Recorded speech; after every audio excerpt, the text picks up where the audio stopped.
Welcome to our exotic garden on the north end of Salt Spring Island. It's May 14th, 2016, and I'm standing underneath our banana grove here, Musa basjoo Japanese fiber bananas. No protection this winter for these things. Nice mild winter here on Salt Spring Island. What I do with these things in the summertime, spring and summer, is a lot of water. That's what they require, a lot of water and a lot of food.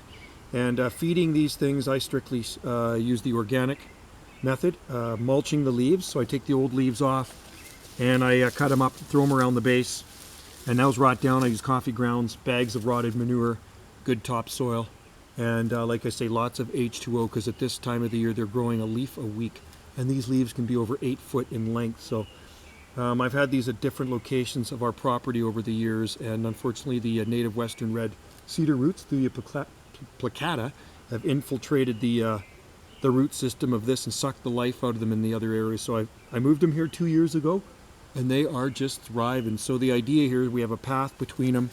These ones are getting quite big. I moved this clump here beginning of last September. I dug them out of someone's garden. They didn't want them. So these are going to get big. There's very good soil on the southwest slope.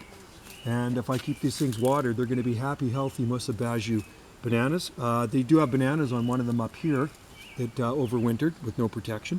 And these are grown for fiber, so making paper and clothes, and not palatable bananas. They're ornamental beauty, Musa basjoo. I'm hoping they produce lots of pups, offshoots, suckers, and that way it'll form even a nicer, thicker, bigger grove. So I don't want to separate any of these in here. I want them just to be thick. There's also taro growing in here that overwintered, no protection. So that was the only protection, was the mulch on the ground, and the ground doesn't freeze here on Salt Spring Island. We're zone 8B, 9A here, high end of 8B in this garden, 9A, lots of microclimates on our property. So yeah, really easy to grow these things. I have a lot of friends that grow bananas. There's a lot of banana growers on Salt Spring Island, and it will give you the most tropical look in your garden, besides the palm trees, of course. But I think bananas, that gives you that real tropical flair, is the Musa basjoo bananas. And like I say, anybody can grow these things. And most nurseries even carry them now. So one plant makes many. Dig out a big area, put lots of good soil in there and compost, and they produce offsets. They produce pups. So there's a frog on one of these ones. I saw it earlier, a tree toad. And the tree toads love to go in the midribs here because they catch condensation overnight dew. And I guess they like that dew. So it's been pretty dry out here in Salt Spring. We need some rain. So without Mother Nature helping, I'm going to have to water these again. So pretty much every day I got to give these a good drink to keep them looking happy and healthy. So there you have it, folks. That's what our bananas are looking like on May 14th, 2016 on the north end of Salt Spring Island. There's the taro coming. It's got a nice thick trunk that didn't even freeze. And I saw a frog actually in this one right there. And you can see the pups coming. That's what I want. Lots of pups coming. They're just starting.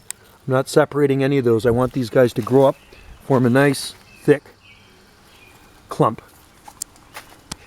Like I say, it's been 2 years since these things have gotten established in this particular spot. Got them growing with native western sword ferns. Those have not been planted. Those ferns are all native. So tropics of Canada, folks. And growing bananas in the southern Gulf Islands. That's the way you do it right there. And that's a good one to grow, Musa basjoo. They're foolproof in this climate. You will not kill them. Even if they did freeze down to the ground, they're going to come back again. So happy gardening, happy banana growing, Bananarama. There it is, folks. Have a good day.